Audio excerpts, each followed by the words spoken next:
As soon as you give me... Is this working? Hello?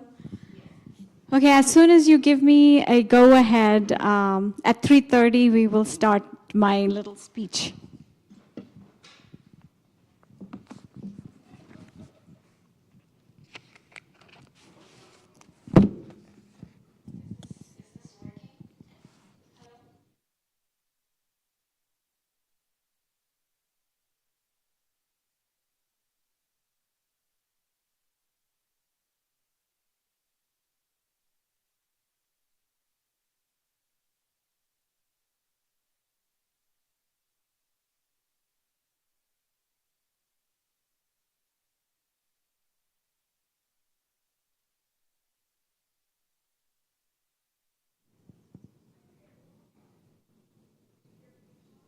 Sound quality, you got it? Okay, thank you. I think it's 3:30. Officially, we can start. Ladies and gentlemen, fellow seekers, wanderers, lovers of words and wisdom, this evening we have the rare honor of welcoming a speaker who doesn't just explore the world, he listens to it. It is an absolute pleasure to introduce a speaker who doesn't just travel the world, he illuminates it. On behalf of Dayton for the Arts, a nonprofit organization, I extend a warm welcome to all of you. Pico's talk is supported in part by a grant from the Ohio Arts Council, Dr. Sunita Reddy, Mr. Sunil Reddy, Dr. Maloide, and Hyacinth Paul Art. And each and every one of you, whether you are attending in person or online through our live stream link. Get ready to be transported, not by a plane, but by the power of presence, of perception, and of prose. Pico Iyer is a global citizen in the truest sense. He was born in Oxford to Indian parents from two very different states in India, raised between California and the United Kingdom, educated at Eton, Oxford, and Harvard, and has spent decades living in Japan, his home, with a simplicity that belies the complexity of his thoughts. If that alone sounds like the makings of a novel, you'd be right. He's an author of over a dozen beloved books, translated into more than 20 languages, and the books include The Art of Stillness, The Open Road, and The Global Soul, each a passport into a contemplative corners of our chaotic world. Each one invites us to look past the obvious, to see the sacred in the mundane, and to embrace uncertainty as the birthplace of wonder. Pico has gifted us with a body of work that reads like a global meditation on being human in times of chaos, transition, and beauty. But Pico isn't just a masterful writer, he's a master observer. For 4 decades, his essays have graced the pages of Time, the New York Times, the New Yorker, and the Financial Times, offering reflections that are at once deeply personal and universally resonant. And now he's back with A Flame, a book that, much like the man himself, burns quietly and brilliantly. In it, he explores the paradoxes of passion and presence, urgency and stillness, offering stories that glow with longing, love, and the luminous ache of being alive in our rapidly shifting world. A Flame touches on everything from Rumi to Leonard Cohen, monasteries in Kyoto, and the mystical pull of India, reminding us that fire doesn't always roar.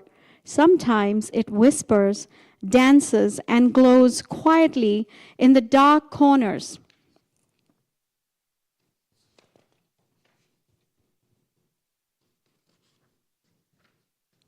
A Flame is not just a book, it's an invitation to feel deeply and to think clearly in a world that's constantly pulling us in every direction. This book is both an ember and an eruption, an exploration of longing, devotion, and the passions that simmer beneath the surface of our daily lives. But let's not be fooled. Beneath Pico's calm demeanor is a spirit as wild as the wind.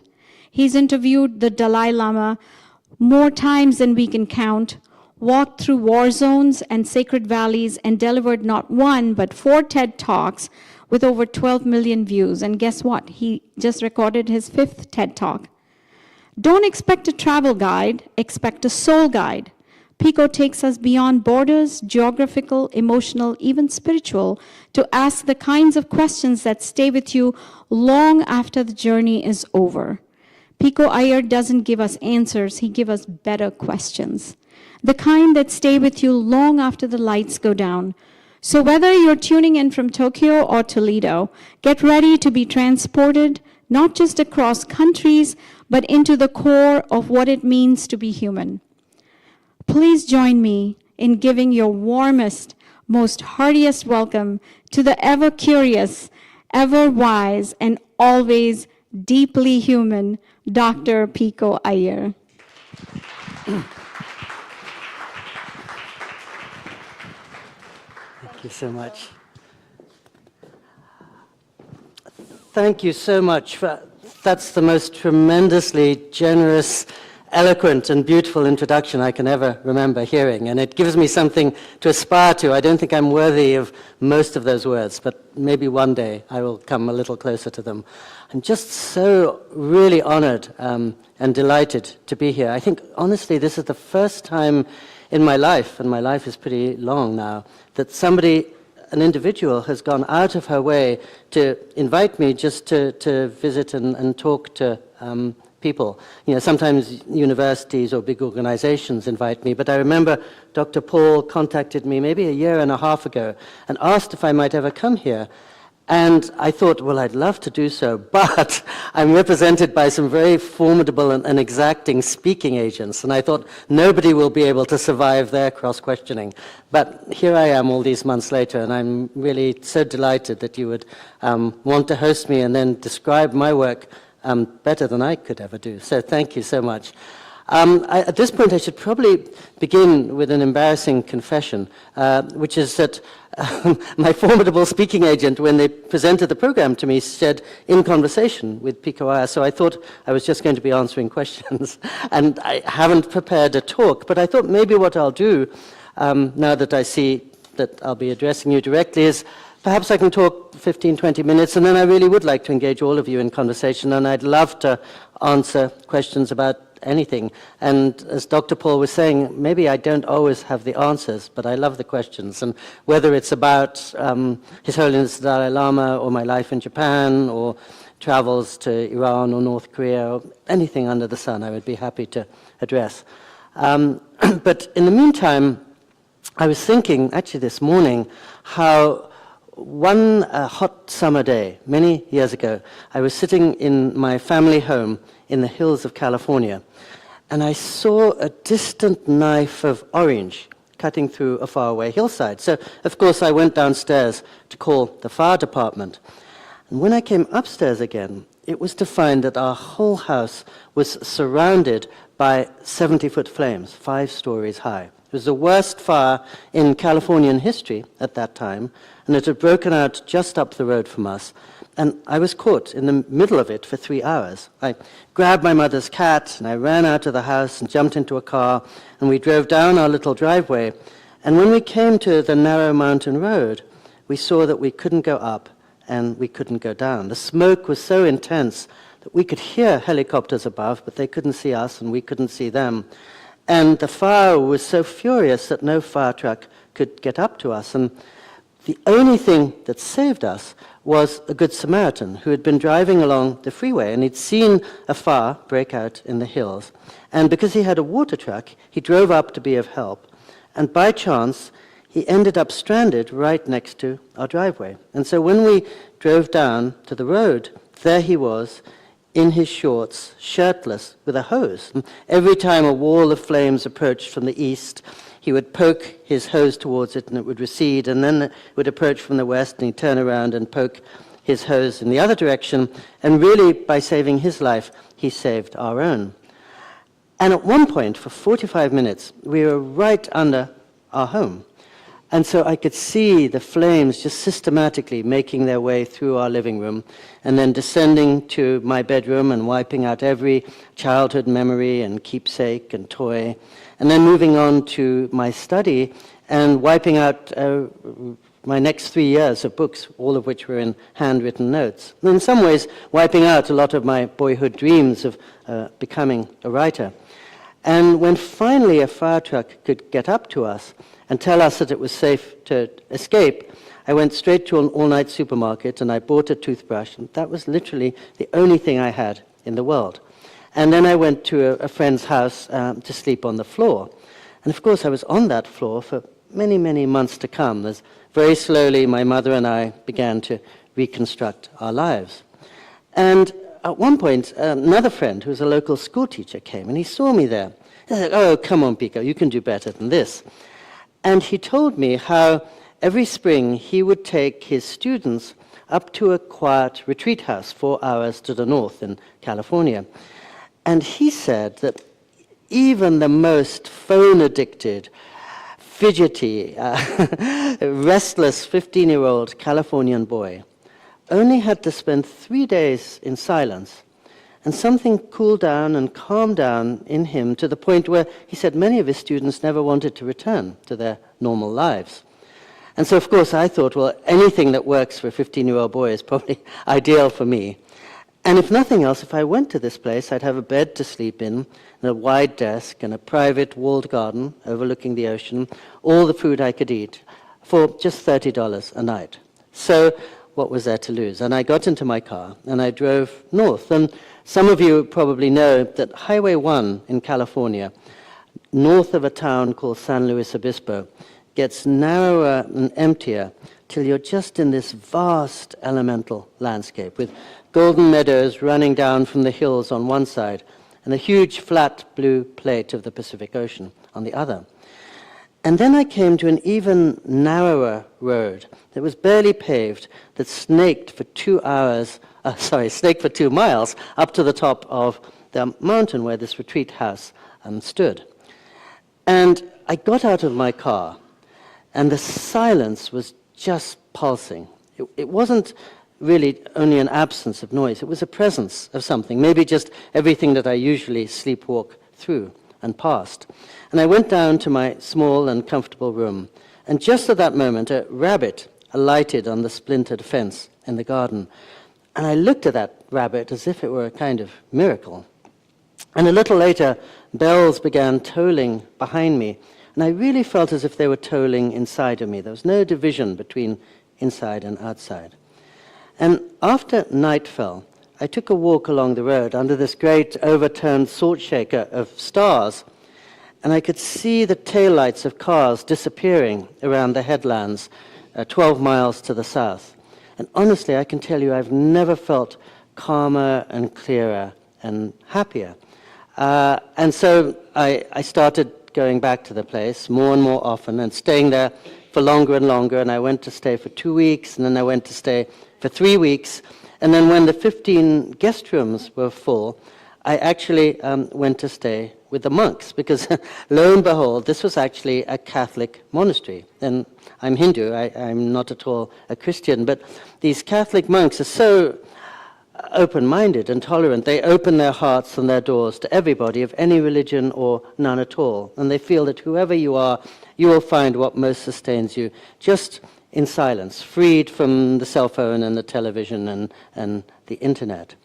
And so I've been there now more than 100 times over 34 years. And in the course of that time, I noticed two strange things.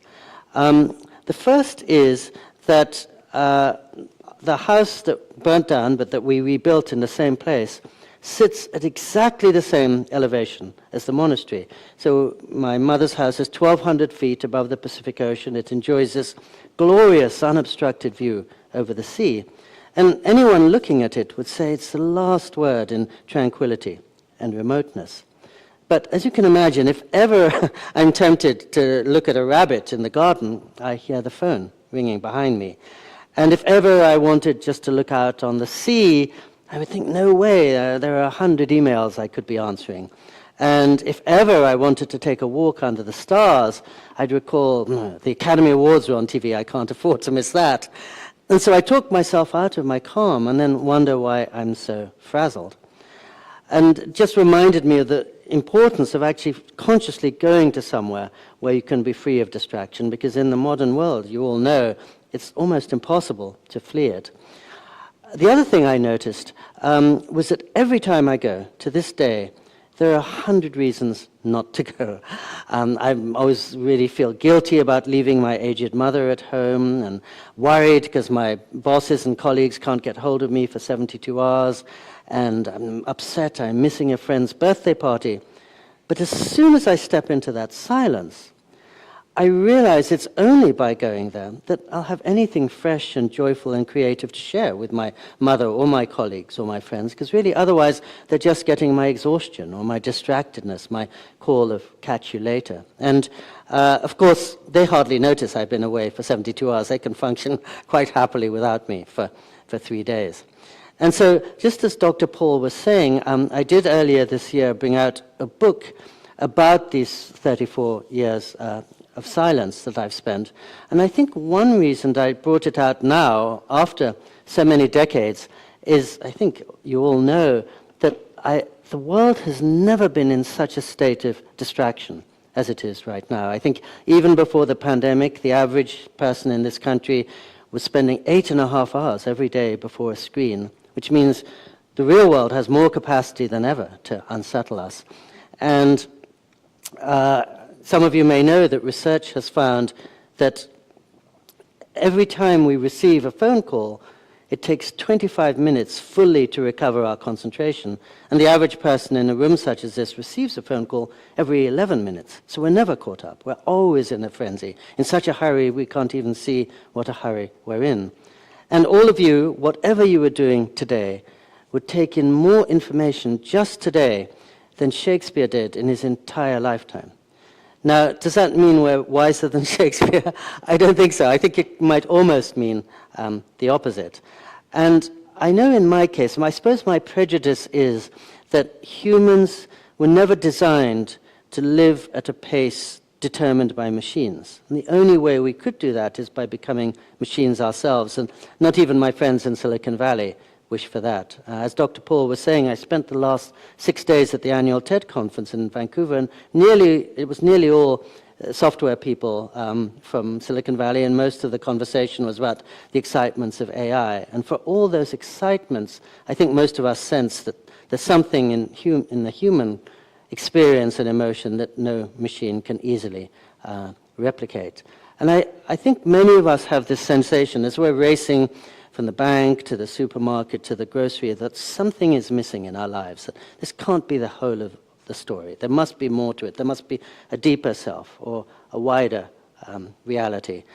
70 years ago, T.S. Eliot wonderfully said, "Where is the life that we have lost in living?" And of course, the world is much faster and more distracted now than when he wrote those words. And I'm guessing that everyone in this room already does something to open up space in your head and in your schedule to make sure you don't get lost in the blur of the accelerating world. I'm sure many of you practice yoga or meditate or take a run every day or swim or play the piano or play golf or sail or cook. But I think whatever we're doing, most of us can afford to do more because the world is accelerating at such a furious pace. Even 100 years ago, some of you may know, J.P. Morgan wonderfully said he could never achieve in 12 months what he achieves in 10 months. And so he would give himself 2 months off every year. And that was 100 years ago when the world was so much slower than it is now. There was another reason, though, why I thought I should bring out this book now. And sadly, that's because, again, we all know that our nation and our world have never seemed so divided as they are currently. And I think one reason we're so divided is our beliefs and our assumptions. I believe this and you believe that, or I voted for that person, you voted for this person. I know I'm in the right, and that means you must be in the wrong. And I think part of the beauty of silence is it exists on the far side of our words and our assumptions. And if all of us now were joined in a moment of silence, I think we would find we're united in something much deeper than our assumptions or our ideologies. We're united in our deepest selves. And I feel that when you witness a beautiful sunset, or when you're sharing an intimate moment with somebody you really love, or when you experience a terrible loss, you realize that your feelings are much deeper than any words can do justice to. And that's probably the heart of us that gets so lost when we're moving quickly from one place to another. And so I thought, as a writer in this divided world, my job is in some ways to try to see the places where we come together. And I feel words push us apart and silence often brings us together. And there was a third reason why I brought this book out now, and that's the fact that I've never seen my friends so despairing and anxious as they are currently. Funnily enough, or not so funnily, I flew into Southern California in January to talk about this book that's called Aflame, the very day that fires were upending so many lives just down the road in Los Angeles. And when I drove up to our rebuilt house on the hill, it was absolutely pitch dark. There was no phone service, and for 4 days, pretty much, I was living by the light of a little lantern, because as often happens now, they turn all the electricity off because of the high possibility that we will be burnt to the ground once more. And a little later, I was talking about this book, Aflame, and the different ways fire plays out in our lives in Pasadena, in a room such as this, where many, many people had just lost everything in the world. And so it wasn't just a sort of abstract exercise, it was something very close to people's hearts. And I think in these disturbing times, all of us know that when we talk about fire, it's a literal threat, but it's also a metaphorical threat. I suspect here in the Dayton area, wildfires are not such a threat to you, but across the nation, across the globe, sometimes it's hurricanes, sometimes it's floods, sometimes it's tsunamis, but all of us are living in what seems like a time of great upheaval. And I think all of us are facing these two essential questions, which is how do we stay calm in a world of mounting uncertainty, and how do we remain hopeful in the face of impermanence? And again, I thought I should try to shine a light on any examples I could find of people who are remaining grounded and steady, even in the midst of furious winds and flames. And one small example of this is the monks that I describe in the book, because they're living on 900 acres of wilderness high in the hills of California. So they're constantly being encircled by fire and literally having to run for their lives. And one time, a few years ago, just in the middle of the pandemic actually, a huge fire erupted on the property right next to theirs. And so most of the monks had to hasten out. And 3 stayed behind to try to protect their home together with the firefighters. And every day, the head of the community, the prior, would send out messages to concerned friends, such as myself, to tell us what was going on. And I remember one day he wrote, and he said, there's smoke absolutely everywhere, and we can see these flashing lights, and there are walls of flames rising up on the ridges just 200 feet from where we're standing. But don't worry, we're still maintaining our offices, we're still practicing vigils and vespers and matins in a chapter room. Blessed day all. Blessed day all, he wrote, on the very day when it looked like he could lose his life and lose everything that he loved and he cared about. And of course, that kind of confidence in his case comes from faith, but I think it speaks for a kind of spirit that most of us long for. In other words, how can we remain optimistic when the world seems to be in so much turmoil?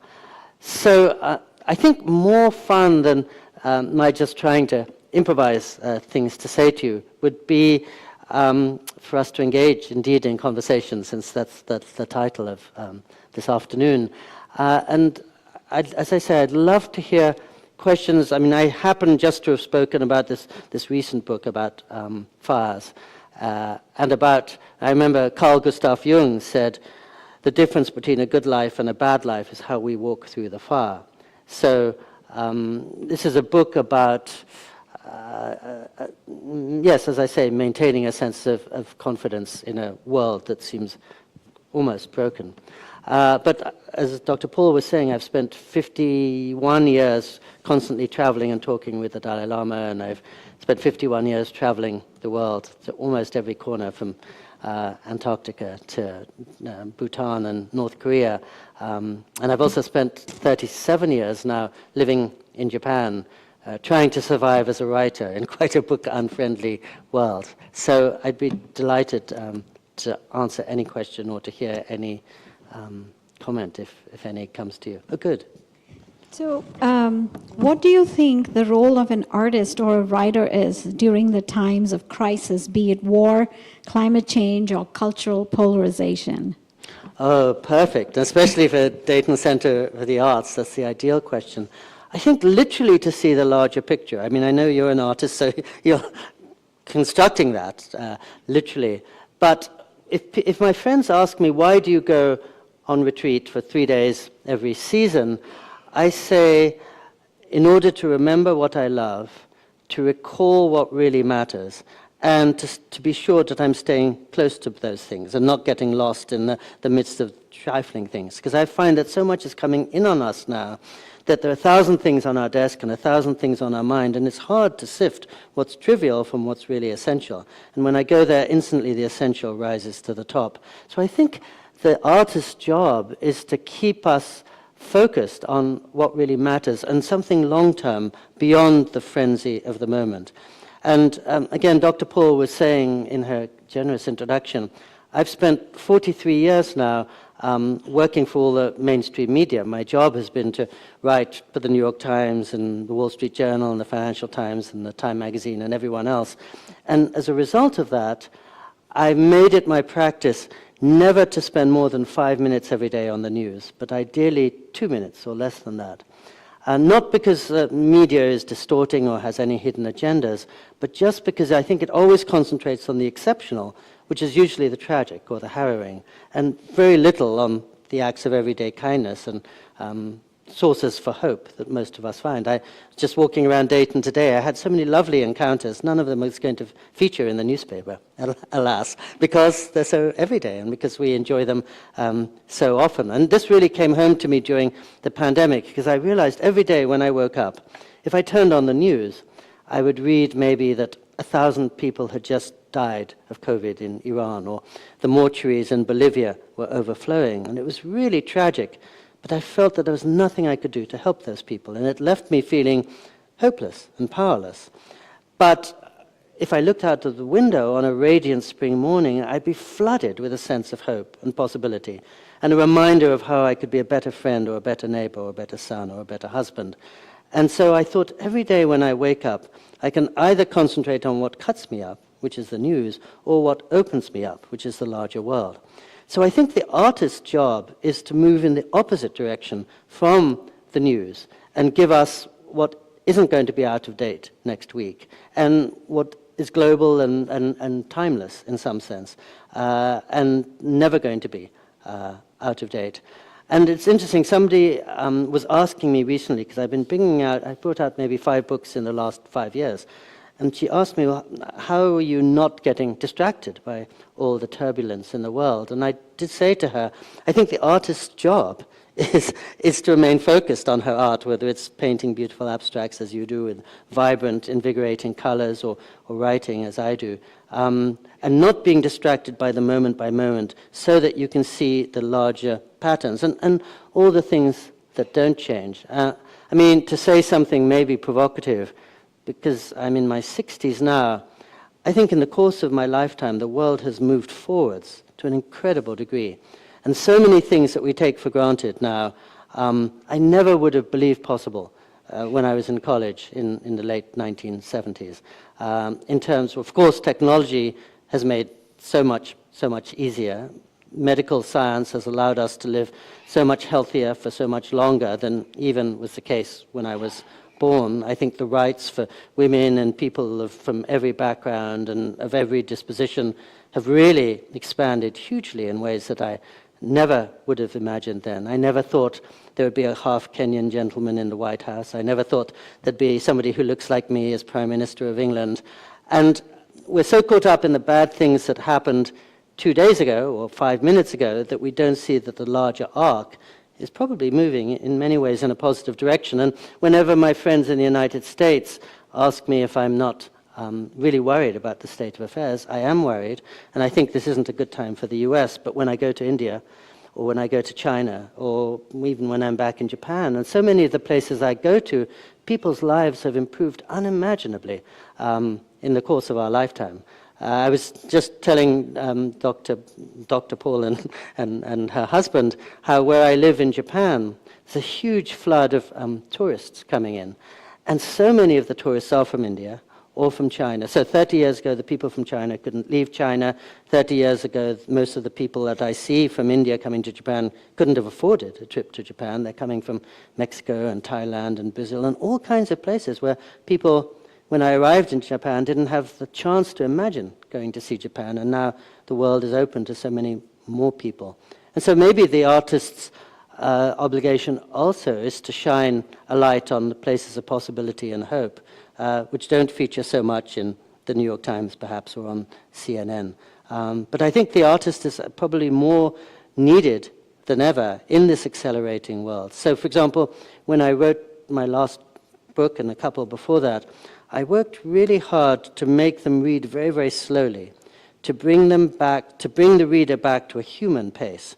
Because I feel that many of us are caught up in this speeded up sense of inattention, and at some level we're longing to be freed from that, and to have a chance to breathe, and to have a chance to recall what's much larger than this moment, and just to return to the human world, as it were, which I think some of us did during the pandemic. For all the horrors of the pandemic, I think many of us found suddenly we returned to doing certain things, spending a lot of time with our friends and family, taking walks, not spending all our life on planes that were really wonderful and liberating, and we'd forgotten the luxuries of doing that.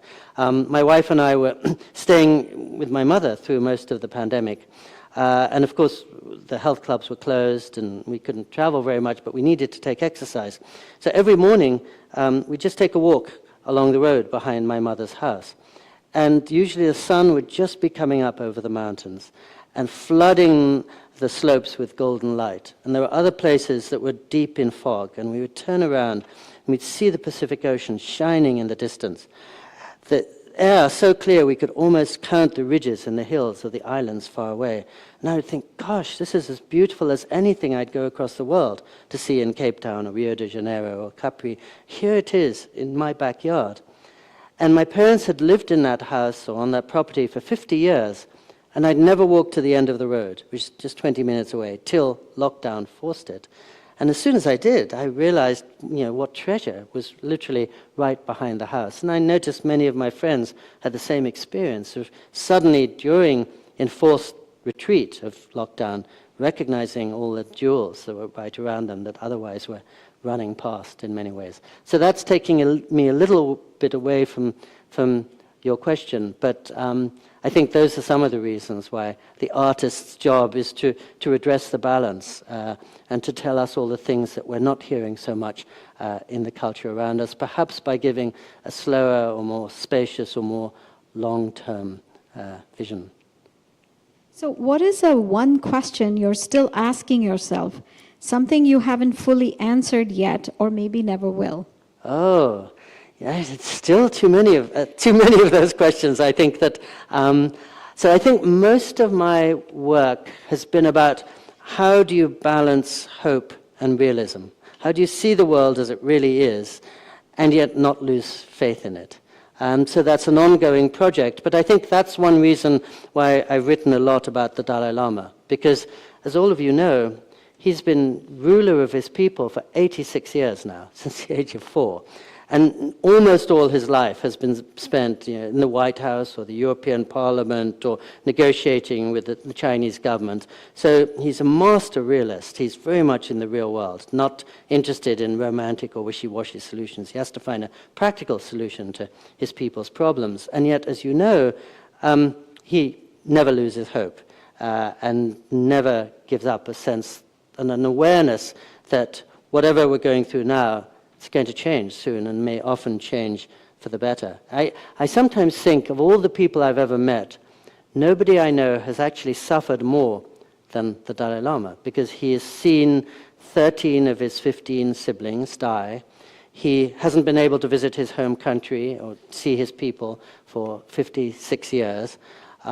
He's referred to as a devil in wolf's clothing by one of the largest governments on earth. And yet, as you all know, what is he famous for? His constant laugh and his contagious smile and his robust confidence. As with the Benedictine monks I was referring to earlier. So I think those kind of people really are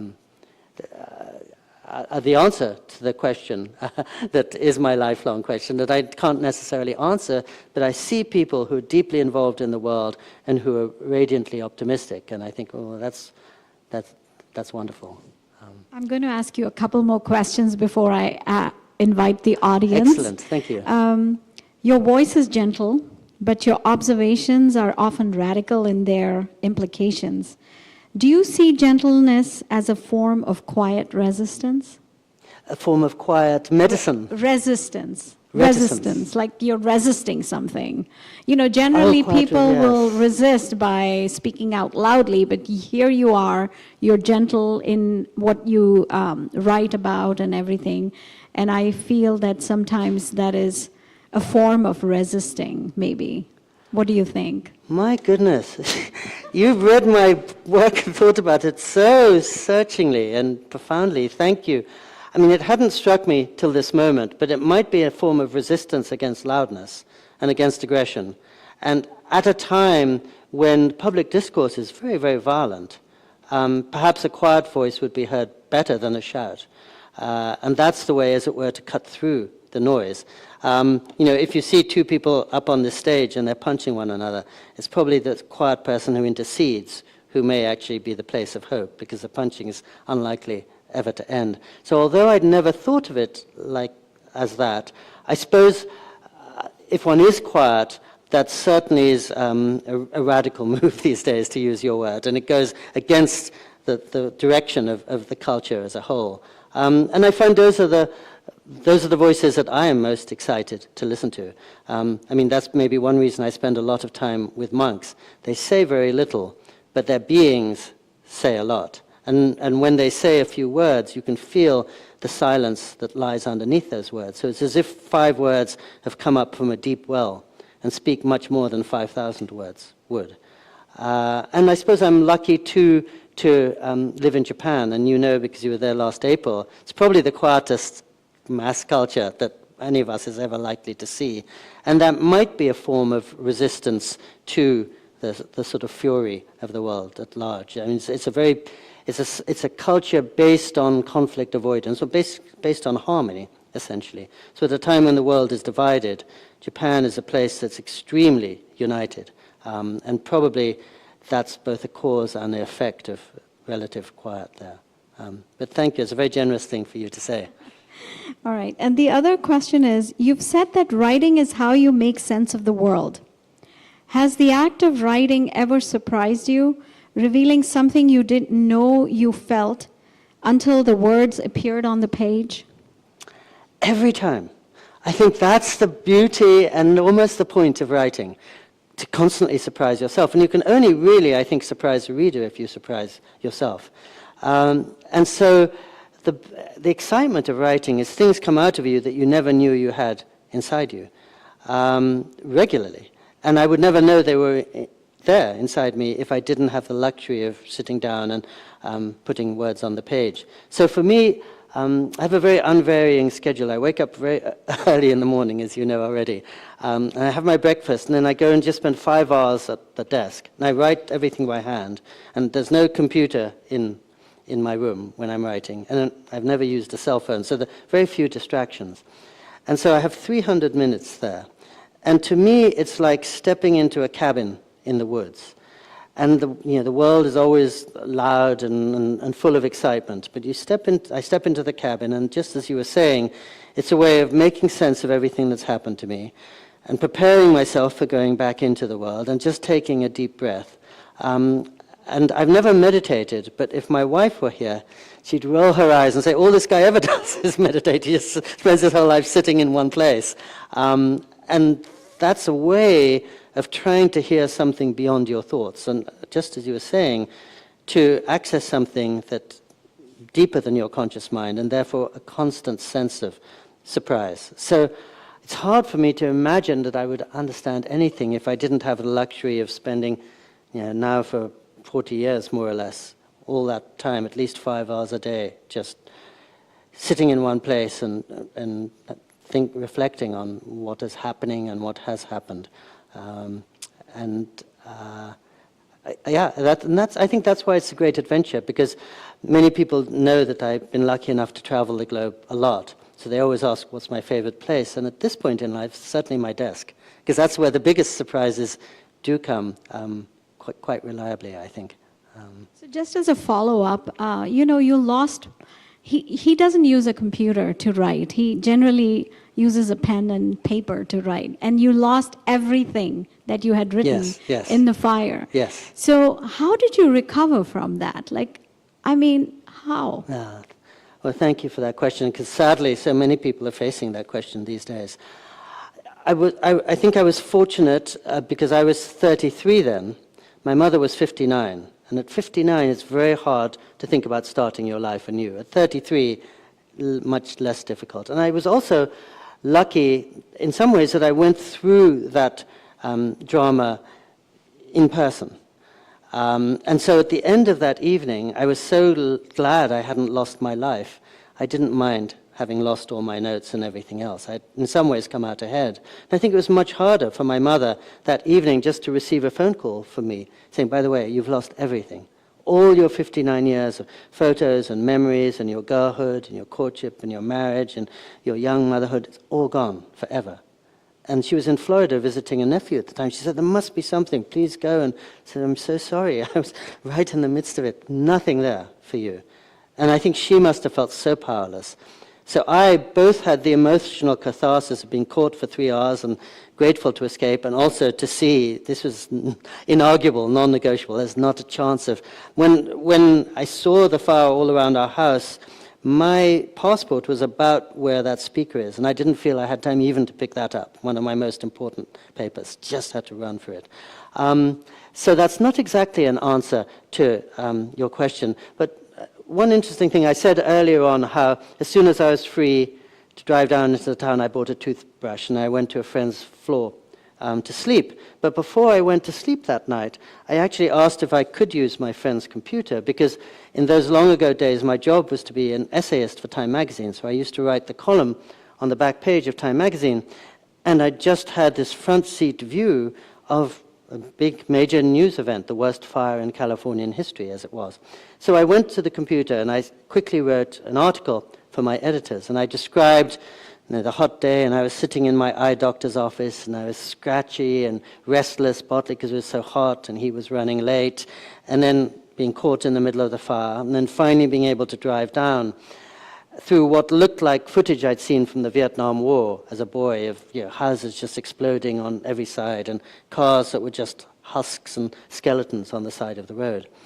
But I'd already begun spending time in Japan, so I closed my essay with a little haiku from the 17th century that I'd picked up in Japan from somebody called Masahide, who wrote, "My house burnt down, I can now see better the rising moon."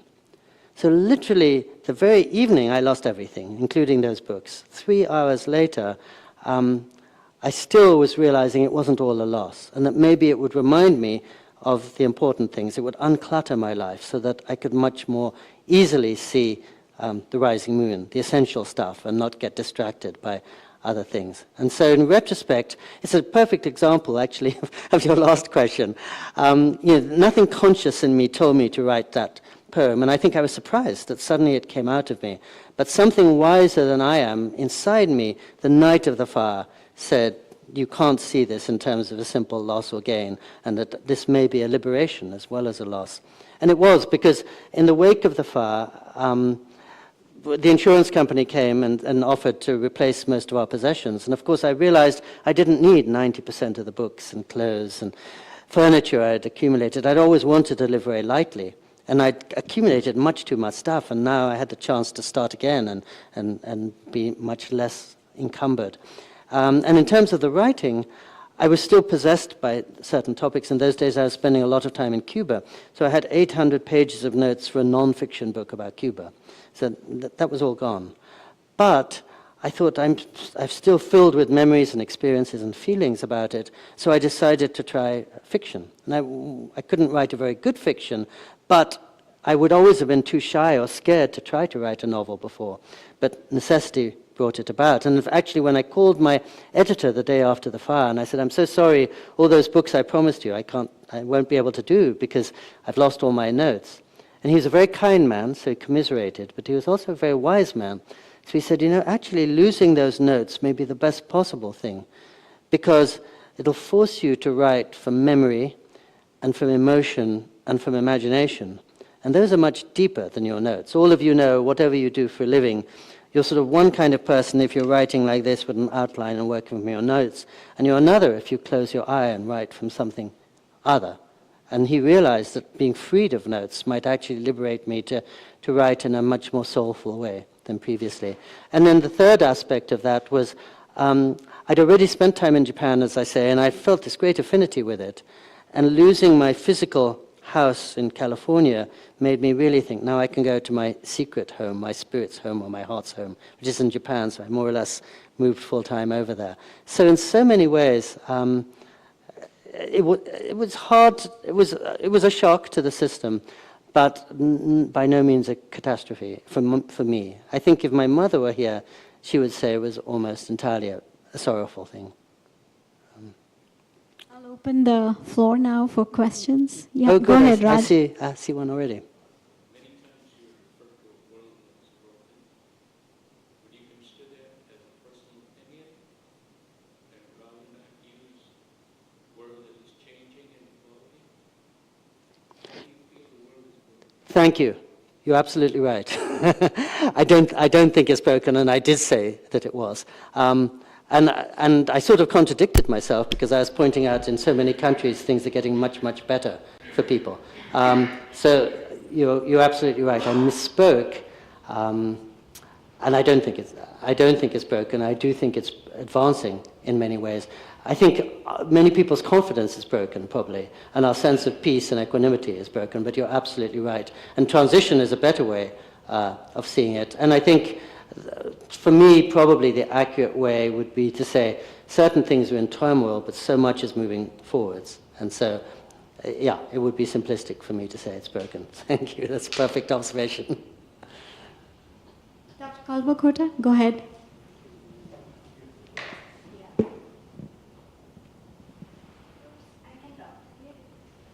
Why don't you go ahead and ask your question? Can you hear me? I can hear it, yes, thank you. My hearing's not good, but I'll tell you if I don't catch it. The questions I have in the book, you have written so many books. What you also said about reflecting Yes. and writing the books. Do you have any particular theme? Is it something relates to a disasters in life and you try to write the book as it is, or when at the end of reading the book, do you feel the person who is reading the book, does he feel that there is some element of therapy he received from a disaster or healed, or is this all your emotions? How you put it in the book is what we like to do, is what we get a message. So the message exactly pertains to the writer or to the message goes to the person who is reading the book. Really, really good question. Thank you. And I think if you're publishing writing as I do, it's only about the audience. And that's the difference between a diary, in which you can just work out your own problems or situations or feelings, and a published work, which is meant to be aimed for and to an audience very much. And I think I very much am thinking, what does the world need at any given point? And what in my little life do I have to offer that might be of use to the world?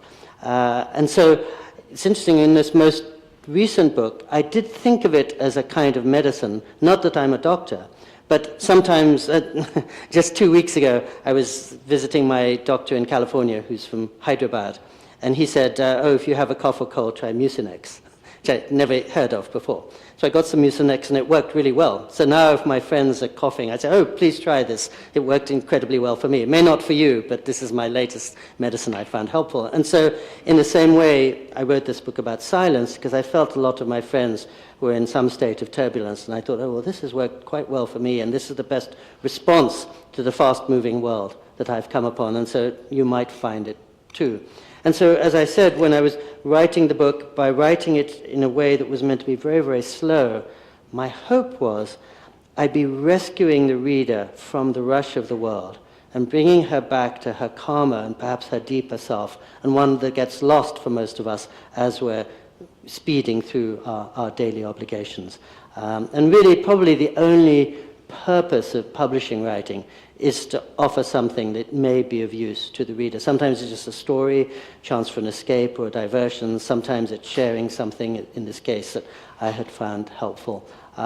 So, for example, in terms of coming to terms with the loss and a fire, I can do that privately, and I don't need to bother other people with my personal dramas. But the aim is, and that takes a form not just in the content, but in the way you shape the story. So, for example, with this book, because I had 34 years of experiences to draw from, I had 4,000 pages of notes, big, huge piles of notes around me, and I wanted to make something as short as possible, almost like a haiku, because I thought no reader needs to endure 4,000 pages of my reflections. The only thing that will be useful for a reader is if it's something very short that she can hold in her head or hold in her heart, and that communicates very directly to her, cutting away everything extraneous. So thank you for such a good question. As I was saying about stepping into the cabin in the woods, I neglected to say the important thing there, which is that part is helpful to me. I'm really glad that I happen to do this for a living, because it allows me to try to find perspective on my life. For that kind of writing, it doesn't really matter if you send it out into the world or you just keep it to yourself. But whatever you send out into the world has to be aimed at something. It's like sending a letter. You have to address the envelope. Thank you. And I think it's this gentleman back here who... Yeah. Can you hear me? Yeah. So I've got a couple of confessions before my real question. First one is I didn't read any of your books, but your name is very familiar. I've ran into your name. I was kind of racking my brain. Where did I see your name? Where did I see your name? You used to write the last page on the Time magazine. Yes. And the second confession is I tried to read that one pager, you used to write. It was a little dense, and I was young. But anyway, here's my real question. So you've seen the evolution of technology, the impact of how communication has changed. There was a time when you go to the airport, people would actually, have some kind of interaction. Right now, you go to an airport, every face is in the iPhone. Sometimes you go to a hotel, there'll be, tables where all 4 people are looking at their iPhones. And then you're talking about silence and the importance of silence and what. Can you talk about the evolution of human interaction and the impact of technology on that? And then maybe you can relate it to how within families, the interaction has evolved, if you could. Yes. Well, again, that's sort of above my pay grade. In other words, I'm not qualified probably to address those kind of questions. Some of you may know there's a woman at MIT called Sherry Turkle, who for 40 years has done nothing except investigate the effect of digital life on us as family members and children and human beings. And because she's at MIT, she's got a front seat view on everything that's happening. And she wrote a wonderful book called Alone Together that speaks perfectly to exactly what you were saying. And she writes in that, just as the monk Thomas Merton had written, unless you learn to be alone, you'll always be lonely. And her writing is also about the fact that the more we think we're connected, the more we're disconnected from each other and from real life. And the more we define connections in terms of phone connections or plane connections, the further we are from human connections. So I do worry about that, and that's one reason, sometimes people are quite surprised because I travel all my life. Yesterday I was in Vancouver, today I'm here, tomorrow I'll be in California, I'll soon be back in Japan, and because I'm a journalist, people are very surprised I've never used a cell phone. But the reason is partly that I feel I have enough data and distraction in my life already, and what I don't have enough of is a time and space to make sense of it. And secondly, when I'm talking to my wife, just as you were saying, I don't want something even vibrating in my pocket, or I don't want to start checking what is the capital of Alaska when I'm talking. I want to be as fully present as I can to her. And she does have a cell phone, but she's very generous about trying to be fully present to me. So it's certainly something I worry about, and probably many of you know more than I do about the rising incidence of loneliness and suicide and anxiety and trauma, even among the very young, that perhaps is related to some of this. So I was lucky enough to spend the first half of my life before most of these technological innovations were in the world. I'm very grateful for them because they allow me to live in Japan but communicate with my bosses in New York City or London. But I can see how easily they become our masters rather than our slaves. And I try to do what I can to make sure that I'm not losing equilibrium. So we live in a 2-room apartment in the middle of nowhere in Japan, $500 a night, $500 a month rent, so it's not a fancy place. We don't have a car, we don't have a bicycle, I don't have really any media coming in, and don't use a cell phone. So I'm trying to open up, make sure that I don't get lost entirely. More than you, but I'm interested in your observations. Yes. At a human scale, how that's impacting interactions with different people, and Right. There's just too many distractions going on. I feel people that. don't, Yes. Exactly. And I'm wary of inflicting my prejudices on the world. In other words, I don't necessarily trust my observation of the world, but that would be exactly what I would say. And even in my life, I was just giving a TED talk. It used to be 18 minutes, now it's 10 minutes. As a journalist, we would write a 3-page article, now it's a third of a page, all of which speaks to a shortened attention span. And the Tibetans famously say it's much better to dig one well 60 foot deep than 10 wells that are 6 foot deep each. And so I worry that we're in the syndrome of lots and lots of very scattered things rather than something continuous. And I always feel, again speaking for myself, but I think we all share this, I get much more out of a 3-hour conversation with somebody than 60 3-minute conversations. So in that same reason, our challenge, I suppose, is to try to remain as unfractured and unscattered as possible. And I think I sometimes notice a double standard. I think there are probably some physicians in this room. And I remember when I went for my yearly checkup some years ago with my doctor, he looked at my blood test results and he said, you seem fine, but you're not getting any younger, so you should do 30 minutes of intense cardiovascular exercise every day. And as soon as he said that, of course, I signed up to a health club and I religiously put in my 30 minutes on the treadmill. But soon after that, I was talking to a quiet friend, an American friend in Japan. He said, look, you spend all your time answering emails and in airports and things. Have you never thought of just spending 30 minutes sitting quietly every day? I said, no, I don't have time. And I realized it was like my saying, I don't have time to take my medicine, or I don't have time to see the doctor, I don't have time to be healthy, and therefore I don't have time to be happy. In other words, we're very good, I think, about not eating junk food now and about taking care of our bodies, but not so good about taking care of our minds. And probably, I think that I hope the physicians in the room wouldn't say I'm wrong to say that if your body is really strong but your mind is weak, you're in big trouble.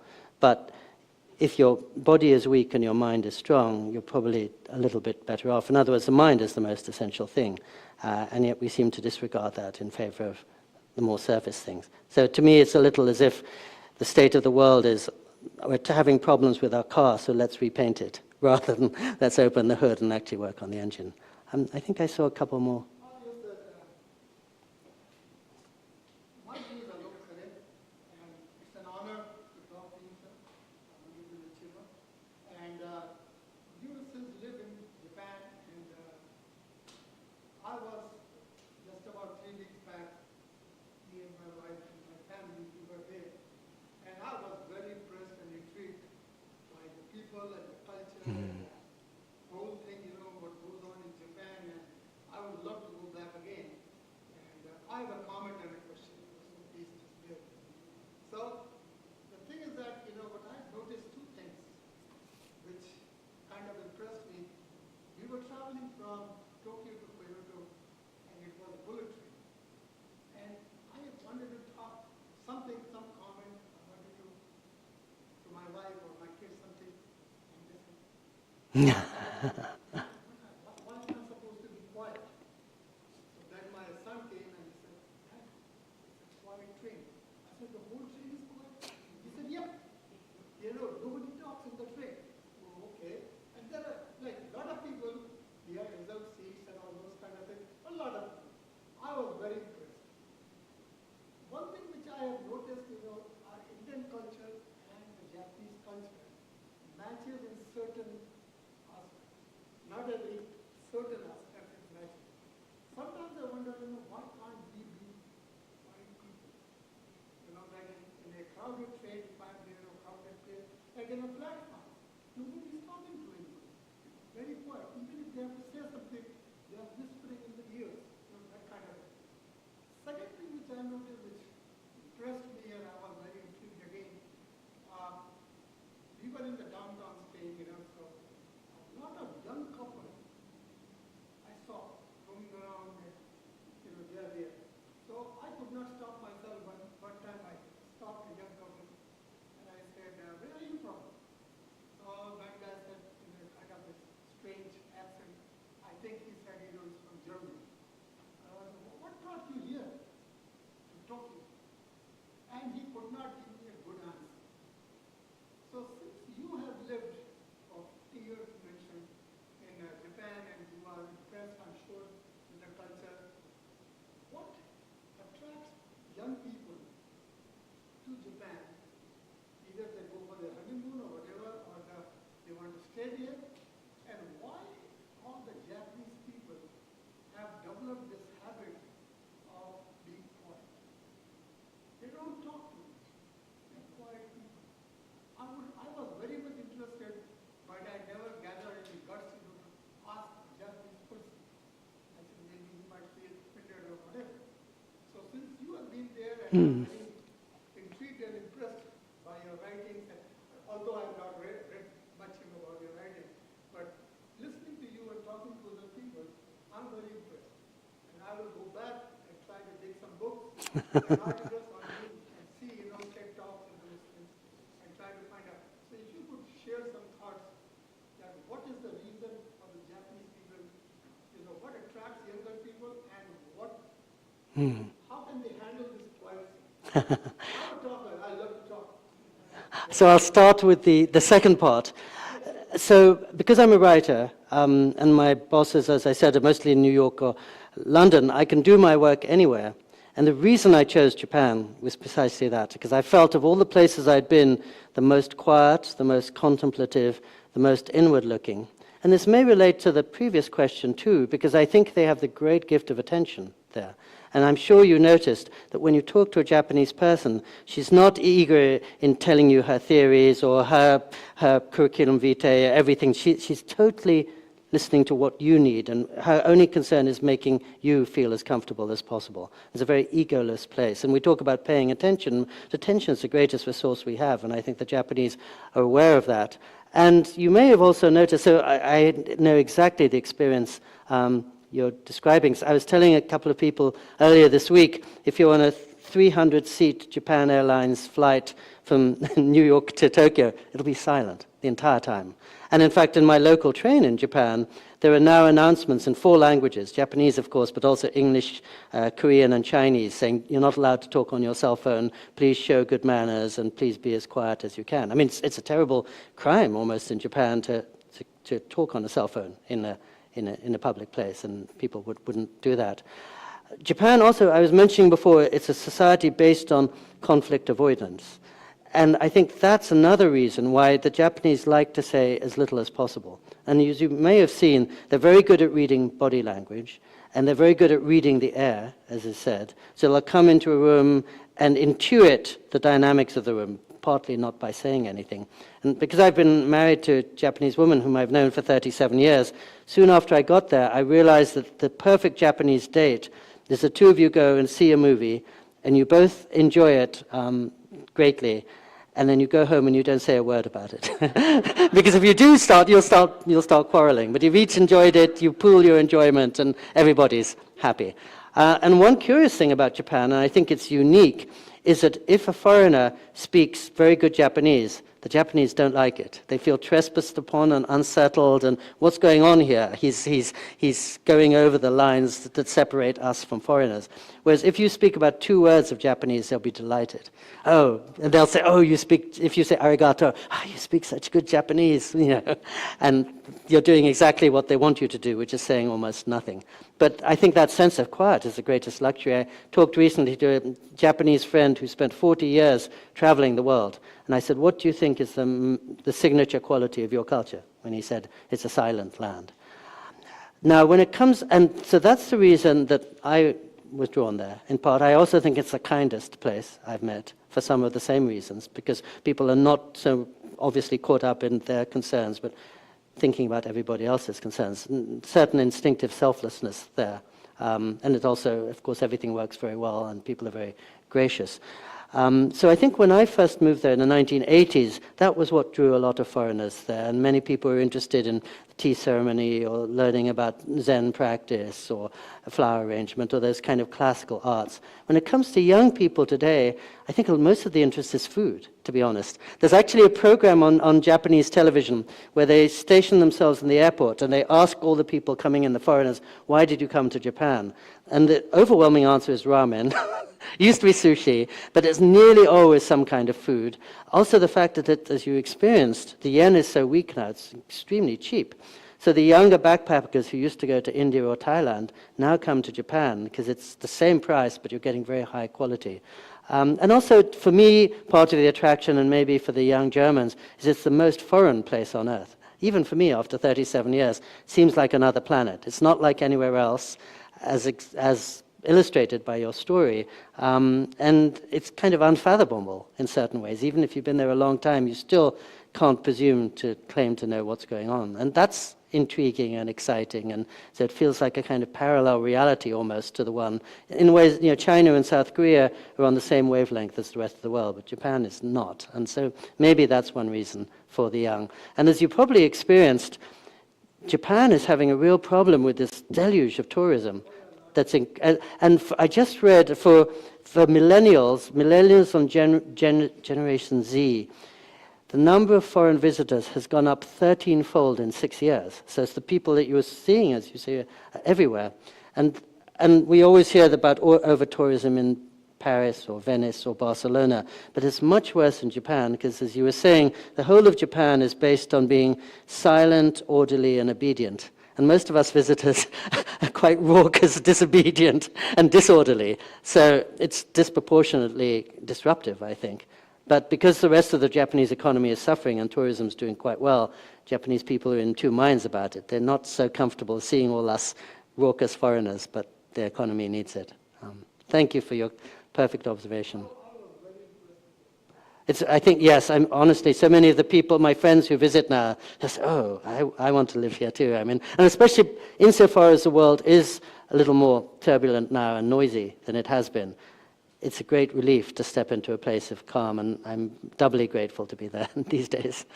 Food was very, very, I just love to eat sushi every day. And one thing I'll say in response to something you were saying earlier, because I know there are a lot of people from India in this room, is I often tell my friends, if you're going to India, just take Japan and reverse it, or vice versa. In other words, India, a lot of color, a lot of chaos, a lot of talk, all kinds of excitement. Japan, quiet, silent, invisible, very, very, very understated. But at a deeper level, and I think you said this, as traditional societies, I think in terms of family relations and respect for elders and closeness to traditions, they have a lot in common.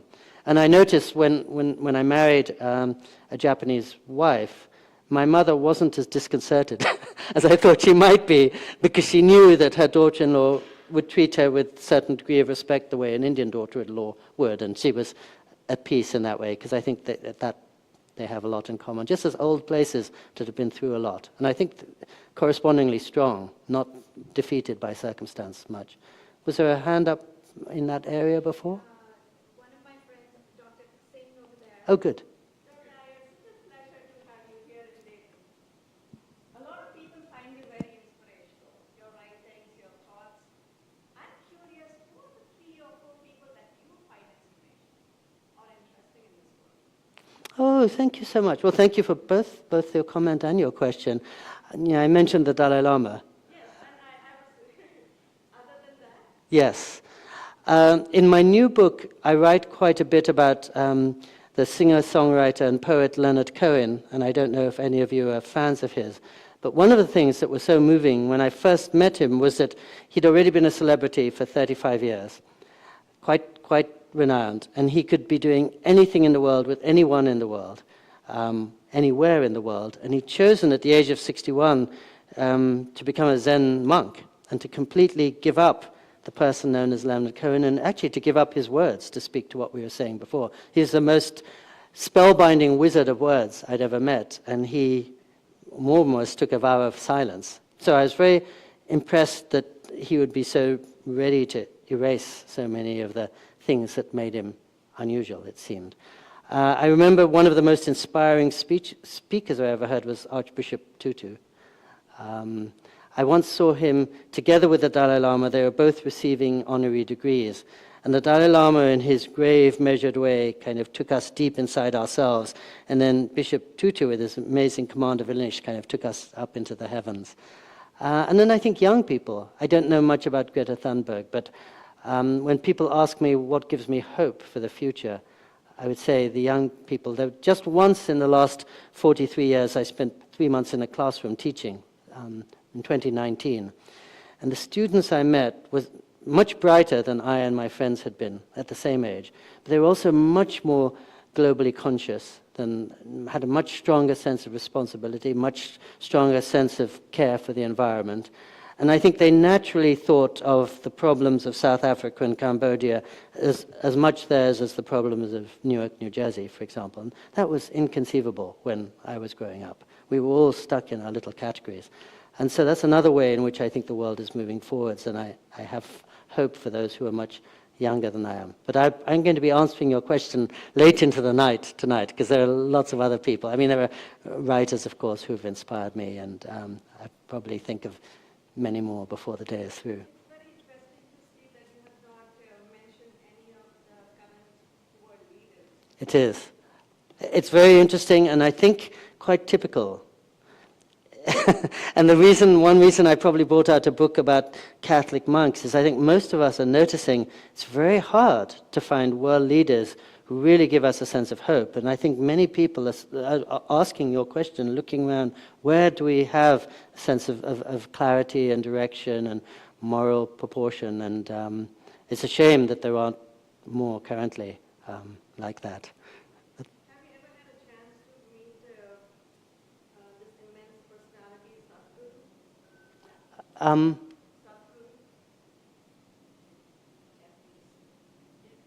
He's an Indian, right, he's a guru.